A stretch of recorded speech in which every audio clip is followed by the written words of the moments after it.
When history itself is a weapon, even the quietest man can strike back. This is the story of a ruined legacy and the revenge that rewrote it. Welcome to The Fallout Zone. They say history is written by the victors, but the older I get, the more I believe it is written by the stubborn, by the men and women who refuse to let one bright lie eclipse hard-won truth. My name is Arthur Mallory. I turned 70 last spring, though the university still lists me as emeritus on a page few students ever click. For 40 years, I taught the messy birth of Western scholarship. In the front row, every semester, sat Evelyn Reed, raven-haired, brilliant, hungry. I coached her through Greek declensions, wrote her a dozen glowing recommendations, even toasted her doctorate with the good campus sherry. I loved her like the daughter I never had. 5 years ago, she surfaced on every news feed at once. A construction crew near Delphi had exposed a marble tablet etched with catalog numbers, evidence, she claimed, of a secret Hellenistic library that survived centuries after Rome burned Corinth. Reporters labeled it the greatest classical find of the century. Overnight, she leapt from adjunct to celebrity archaeologist. Documentaries, speaking tours, bestseller lists, all of it crowned her the voice of a new scholarly age. And because the tablet contradicted the central thesis of my life's work, that post-Roman knowledge splintered into isolated monasteries, every headline cast me as the crank who had missed the big picture. I tried to rebut politely. At the Boston Society of Antiquaries, I presented isotope data showing the marble had been quarried in the 19th century. A graduate student live-streamed my talk and, when I paused for questions, shouted, "How does it feel to be history yourself?" The clip gathered 500,000 views. The university press canceled my manuscript the next morning. Former colleagues stopped replying to emails. My goddaughter, a classics PhD, tweeted a heart emoji beneath Evelyn's announcement video and went silent when I called. I withdrew, tending roses in a bungalow filled only with rustling pages and the clack of my 1942 Hermes rocket typewriter. For months, I told myself time would expose the fraud. Until a letter arrived announcing the National Museum of Athens would award Evelyn $10 million to curate a world tour of the tablet. The lie was about to be carved into permanent memory. The night I decided to fight back began with a whisper from 20 years earlier.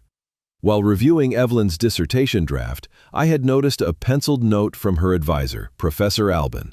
"Your pottery chronology sings, but beware the temptation to gild a fragment." At the time, I admired the phrase. Now, it gnawed at me.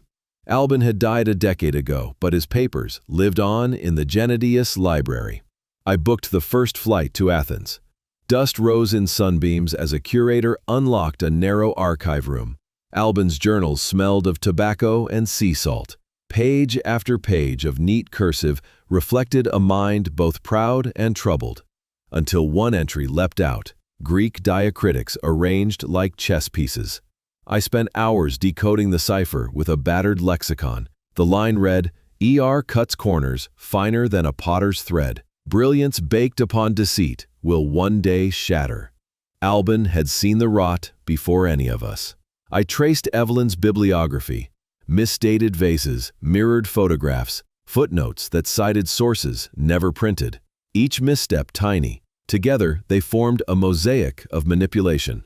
I enlisted 2 retired chemists to verify lab results, a linguist to inspect translations, and a software engineer to compare pixel patterns in supposed dig photos.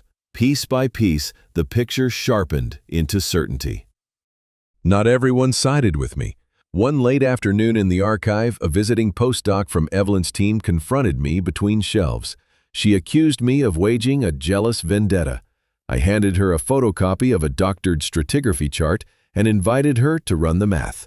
She left in silence, but the encounter told me time was short.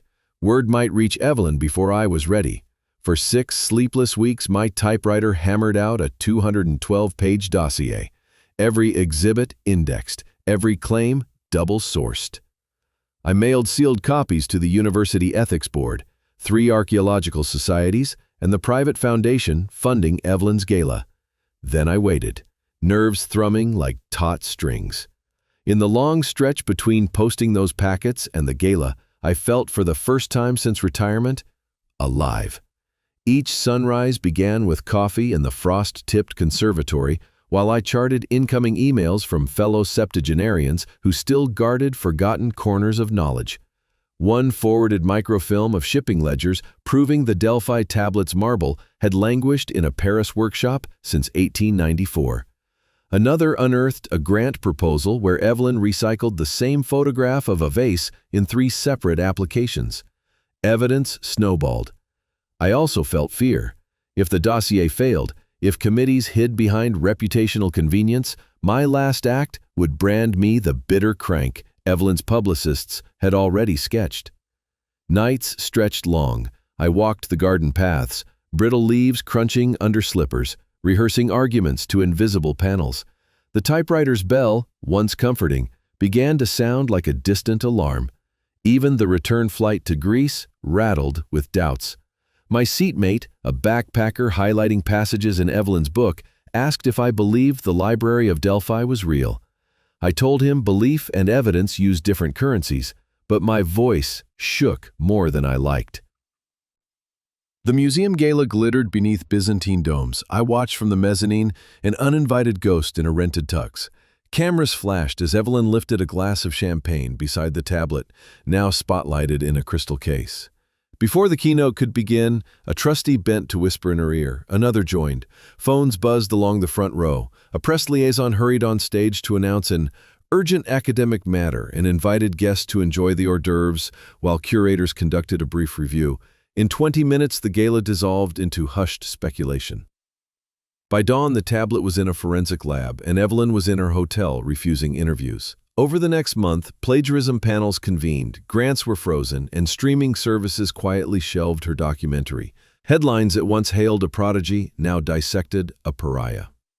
One chilly November morning, I received an envelope bearing the university seal.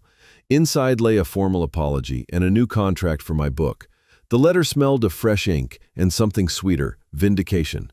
I did not dance. I did not tweet. Instead, I returned to my study, shelved the dossier, and wound a fresh ribbon into the Hermes.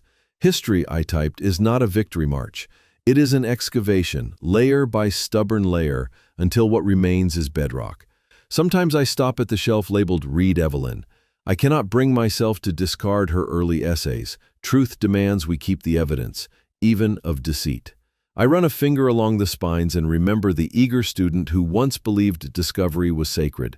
I hope, wherever she is, she understands why truth mattered more than our bond. Some call what I did revenge. I prefer the older word, restoration. Because the past is fragile, and if we do not defend it, someone will bury it beneath a brighter, cheaper story. Thank you for watching The Fallout Zone. Please don't forget to like and subscribe. See you next time.